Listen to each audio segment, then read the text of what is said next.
और समृद्धि के नित नए प्रतिमान स्थापित करने के लिए समय समय पर होने वाला रिफॉर्म अत्यंत महत्वपूर्ण होता है। लगातार हर एक फील्ड में पिछले 10 वर्ष के अंदर बेहतरीन रिफॉर्म करके भारत की अर्थव्यवस्था को एक सम्मानजनक स्थिति में पहुंचाने और दुनिया की 5वीं बड़ी अर्थव्यवस्था के रूप में भारत को स्थापित करने के लिए प्रधानमंत्री मोदी जी के नेतृत्व में काफी कदम उठाए गए, रिफॉर्म किए गए। स्वाभाविक रूप से एक तरफ हम समृद्धि के नित नए सोपान छुए, दूसरी तरफ अपनी राष्ट्रीय सुरक्षा को भी उतना ही महत्व देना होगा और राष्ट्रीय सुरक्षा को भी, चाहे वह सेना में, उनके साजो सामान में आत्मनिर्भरता के लक्ष्य को प्राप्त करने का कार्य हो या फिर सेना के आधुनिकीकरण से जुड़े हुए एक त्वरित निर्णय लेने की गति को आगे बढ़ाने का, सेना भी इस रिफॉर्म के साथ आगे बढ़ी है। आज अत्याधुनिक फाइटर विमान भारत की सेना के पास हैं। Defence manufacturing corridor Uttar Pradesh और तमिलनाडु में विकसित हो रहा है। उत्तर प्रदेश में ही हमारे डिफेंस कॉरिडोर में 6 नोड में हजारों करोड़ रुपए का निवेश आया है। भारत डायनामिक्स लिमिटेड का कार्य हो या फिर ब्रह्मोस मिसाइल बनाने की प्रगति, बहुत सारी ऐसी चीजें हैं जिसमें आज भारत ने एक लंबी छलांग लगाई है। स्वाभाविक रूप से सेना भी हमारी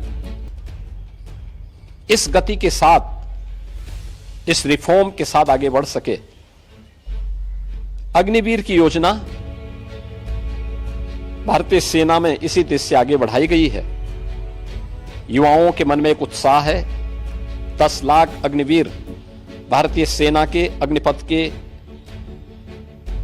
मजबूत जवान के रूप में अपनी सेवा देने के लिए आगे बढ़ रहे हैं। नौजवानों में उत्साह भी है। दुर्भाग्य है कि कुछ राजनीतिक दल जिनके लिए स्वयं की राजनीति देश से बड़ी हो गई है, वे देश की कीमत पर राजनीति करना चाहते हैं।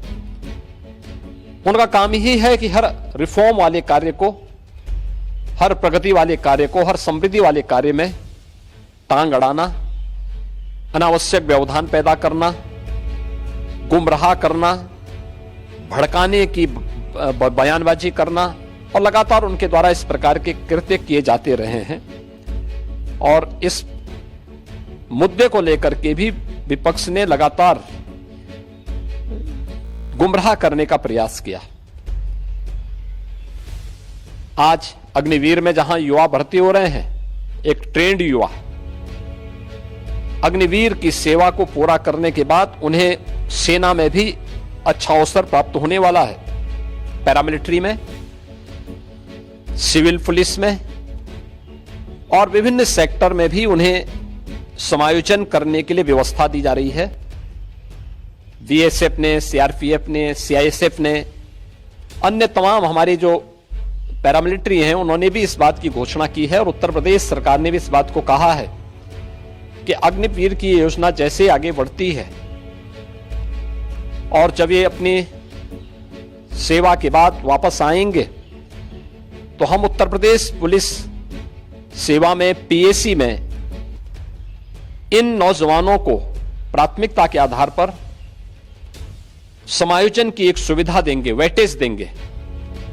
उनके लिए एक निश्चित आरक्षण की सुविधा हम अपनी सेना, अपनी पुलिस में उपलब्ध करवाएंगे। एक ट्रेन मैन पावर हमें मिलेगा, अनुशासित युवा हमें मिलेगा और इसका लाभ राज्य लेने के लिए पूरी तरह हम लोग प्रतिबद्ध होंगे कि उन ट्रेंड युवाओं को हम आगे बढ़ा सकें। और मुझे लगता है कि हमें